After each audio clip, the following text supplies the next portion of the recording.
Hey, I'm Sarah, this is Abby, and welcome to Azul Unlimited.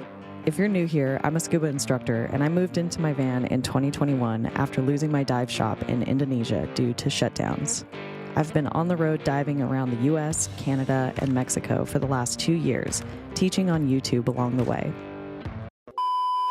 Hello, Abby is here to tell you that there are spots available on my diving expeditions. So if you're interested in joining me in KOMODO, BAJA, or Socorro, check out my website. What do you say we get into the video? Vámonos.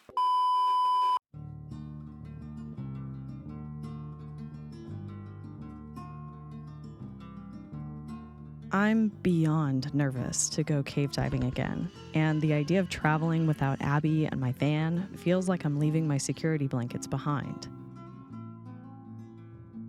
Going on trips didn't used to be this complicated. The van is practically a living entity. I have to reset her with a deep clean so I don't come back to a moldy house. The sink has to be cleaned, the toilet emptied and sterilized, the refrigerator wiped down, and all of my water jugs emptied and opened so they can dry out while I'm gone. All of these chores really help with the pre-trip anxiety. I did my cave diving training in 2015 when I lived in Playa del Carmen. I did the course not because I had an intense desire to dive caves, but to have more opportunities to work, specifically as a cavern guide. When I think back to that time, it makes me nervous. Although I never had an incident in the cenotes, I really wasn't prepared to guide in the caverns. I wasn't confident with cave diving, and in Playa, recreational divers are allowed in the caverns. I've even guided freshly certified open water divers with just 4 dives. This is the first time I've ever packed all of my gear, side mount, dry suit, camera gear, on a short trip. And I have to say, I don't have the luggage for this. Just about all of the things in my van serve multiple purposes, and I don't have the room to store proper luggage. I have to schlep all of this stuff on my back, and it has to be about 40 or 50 pounds. I'm absolutely gonna have to find a different solution for my trip to Indonesia because my back and shoulders cannot handle this. Last bit of preparation? Abby, of course. Let's go. I don't want to. She's staying with Aitor while I'm gone, and I'm gonna miss her so much. Let's go.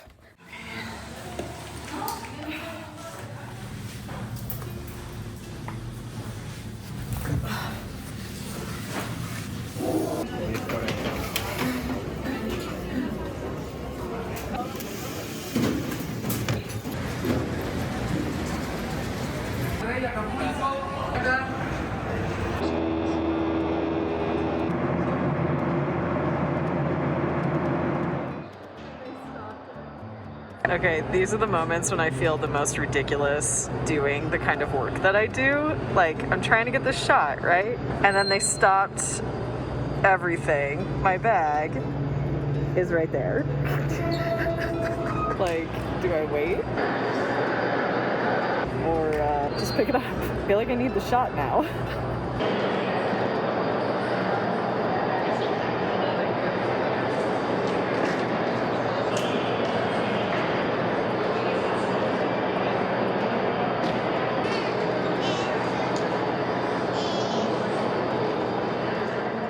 Now, the goal of this trip is cave diving, but I had to include a special non-diving trip to Mexico City to see my dear friend Camila.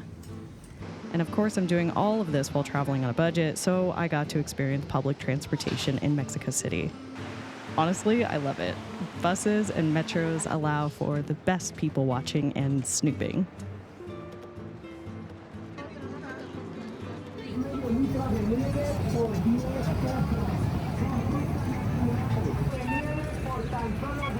El cafecito.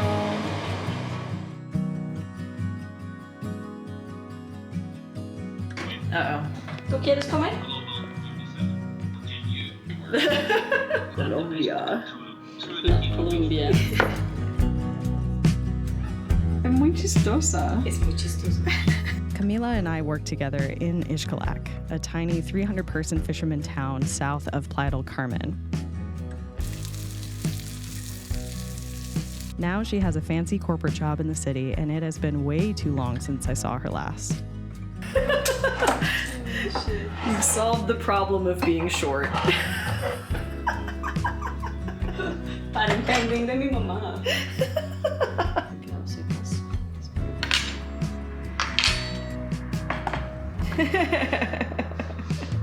A working breakfast. We did a lot of reminiscing about our Ishkalak days, and we actually recorded part of it for the Dive Table podcast. It's one of our surface interval conversations, so go check that out if you want to hear war stories, including working with exes and getting stung by a scorpion while teaching an open water course. I'll link the episode in the description below.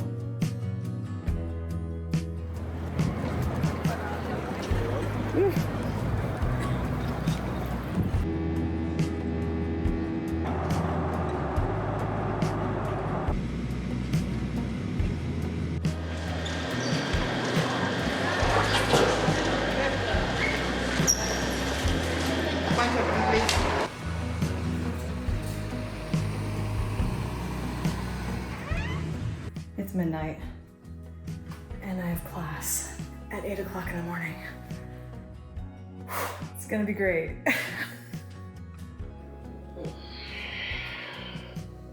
I've already mentioned I was nervous to get back in the caves. That's why I chose my friends Tavo and Laura at Darkside Divers for my cave refresher. They are a super sweet couple I met when I lived in Playa before, and they have really made a name for themselves in the cave, tech, and recreational scuba diving world in Playa del Carmen.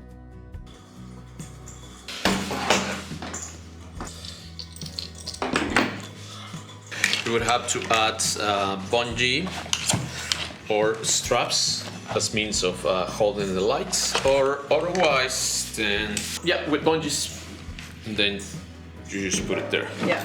And same, you want the cord coming from the left From the left side, correct. 3 fingers. Okay. Some people do 4 fingers. So it'll be right Right there. Okay, cool. All right. Yeah, it's basically a square knot. Okay.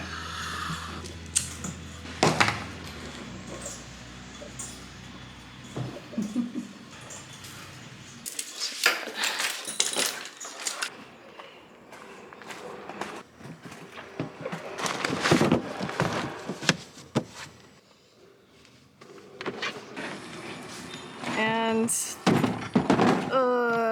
no. All right. I guess we're doing it. It's a training site. You cannot do training, especially high impact drills, anywhere. Yeah. So I call these sacrifice caves. Sacrifice caves. Students get scared anytime I say we're sacrificing the caves, not the students. Don't worry. The full cave course is an intense and extensive experience, normally spanning about 9 or 10 days. It includes honing in your basics like buoyancy, trim, fin kicking, but also includes primary reel and spool usage for complex navigation in the caves, equipment failure protocols, and a variety of safety scenarios like blind exits, lost line, and lost teammates. Like that. Just in case you don't know these terms, let me define them quickly. Complex navigation includes making navigational decisions away from the main cave line. You do this by using equipment like arrows, cookies, and spools to maintain a continuous line from you to your exit. A blind exit is when you encounter zero visibility in a cave due to sediment or have a catastrophic light failure, although the chances of this actually happening are extremely rare since everyone carries so many extra lights. Finally, lost line is if you really mess up or things go really bad and you need to find your cave line. The line will be pretty much in the middle. Damn it.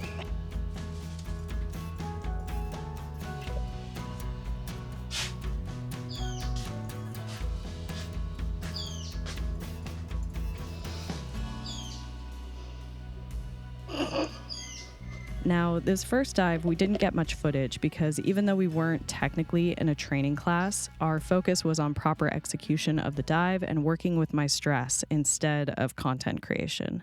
More cave footage is coming up later in the video. Today was beautiful. So beautiful. Awkward at times. I need to practice. You got thirsty? Yeah. There's plenty of water. Yeah. Lots of time. With number 2 as well, but also upon exit, diver number 3 is the deco leader.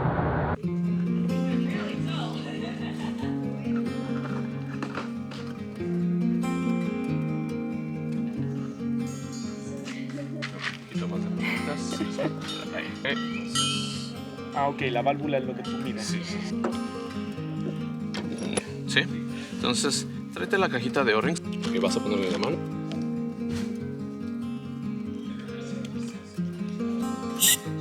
There you go. Hey,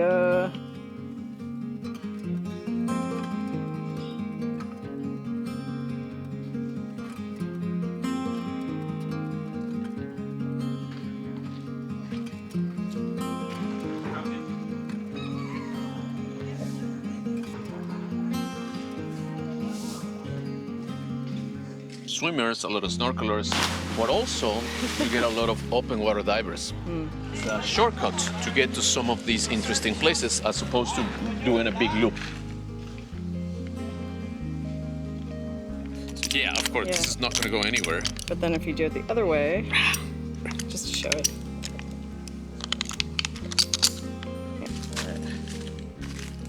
Something that Tavo called me out on was my solo diver behavior. Now, this is teamwork. It's kind of funny. If I'm teaching, I have a different chip in because I know I'm taking care of my students. However, over the last few years, I've spent a lot of time diving on my own. I've gotten used to solving problems by myself, and he had to remind me cave diving is a team sport. I need to communicate with everyone on the team.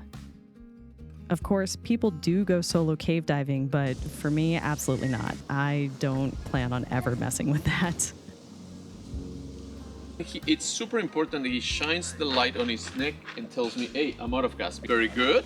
Now he puts it in his mouth and he's gonna pull a couple times there to let me know that he needs some flow of gas, okay? So I turn the turrets.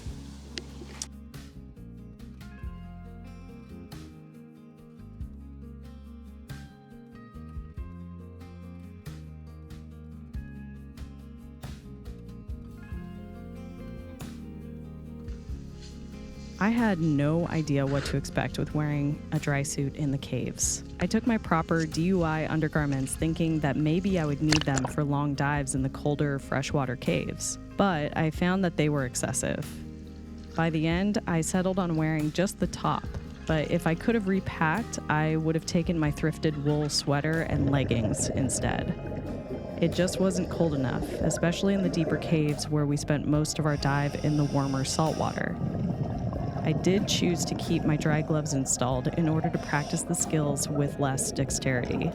Blind exits, working with spools, and leaving navigational markers were funny endeavors for sure.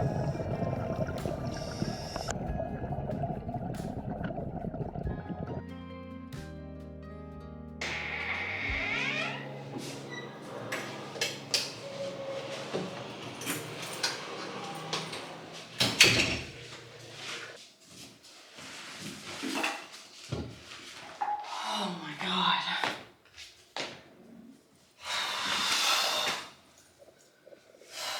Today was hard. It was hard, I'm not gonna lie. I didn't feel super great about myself. Really, it was only once we started heading out and then we started having problems. So like my instructor told me that my primary light was bust, so I had to get my secondary. Then we did blind exit.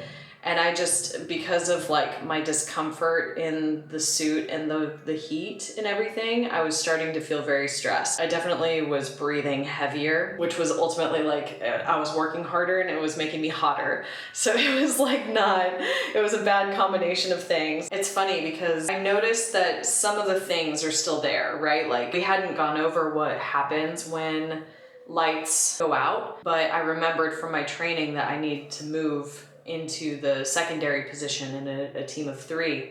So I put myself there and that kept me safe, right? Since I was like the weakest link. So that was really cool. I'm happy that something comes back. I'm exhausted. I'm going to sleep.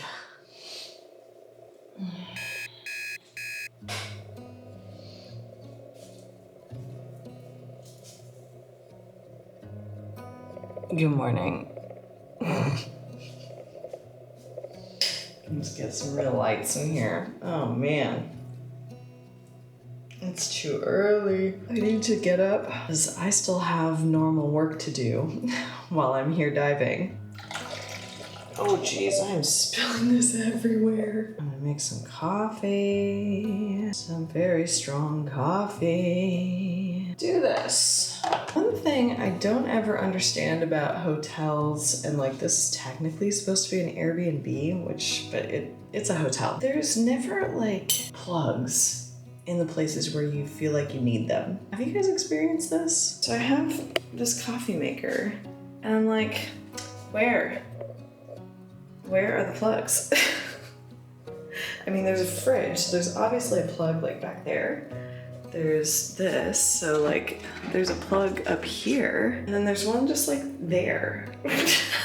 Totally normal. I'm just gonna put my coffee maker in the sink.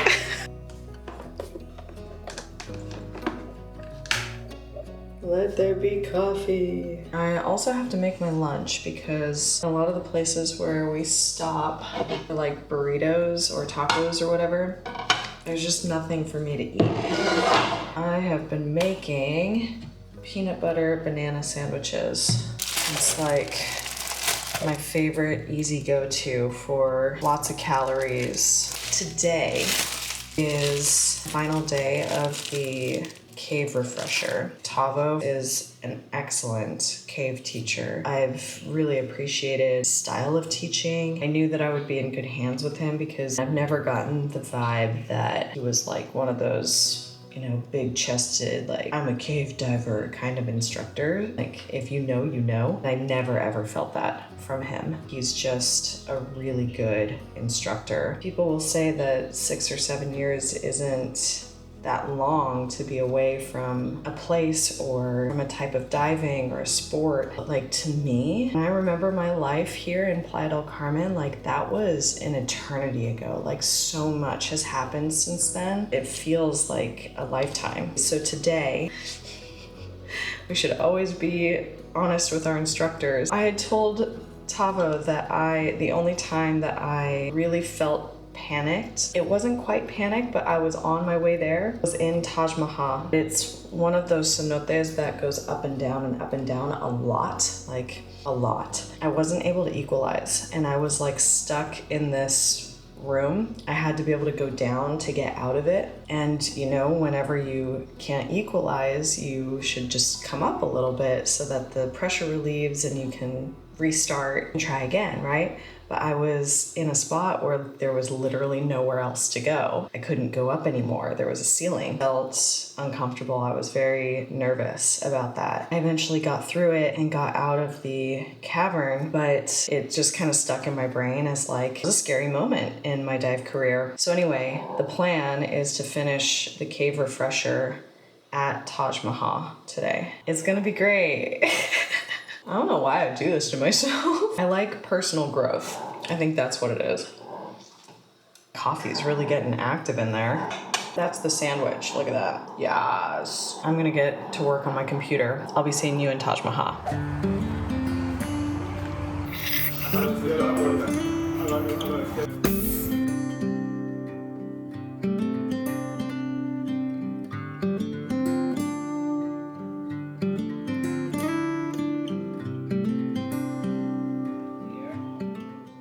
This last dive of the refresher was all about dive planning and executing a dive as a duo.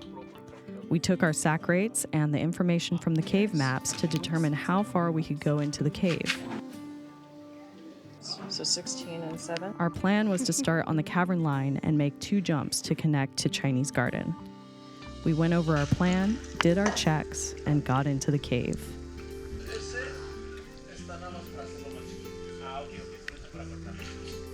This was the first time I felt comfort in the cave, and the dive was stunning.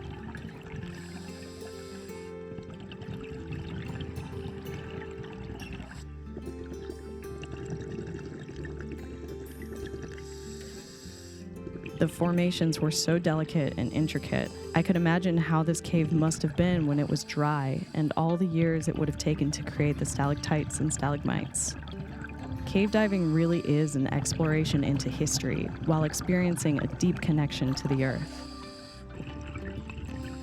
We swam through a beautiful halocline, which is where fresh water meets the salt water and perfectly layers itself until us divers go in and mix it all up.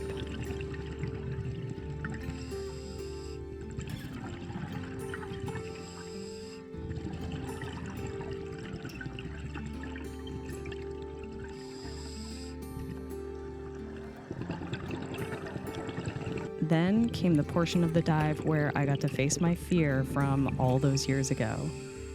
And wouldn't you know it, for a split second, I couldn't equalize. It was okay though. I laughed, moved my head and jaw, cleared it, and kept swimming out. The whole experience was humbling. I felt like a mess those 3 days, but my nerves finally chilled out and I was able to enjoy myself. And I have to say, the caves really are spectacular.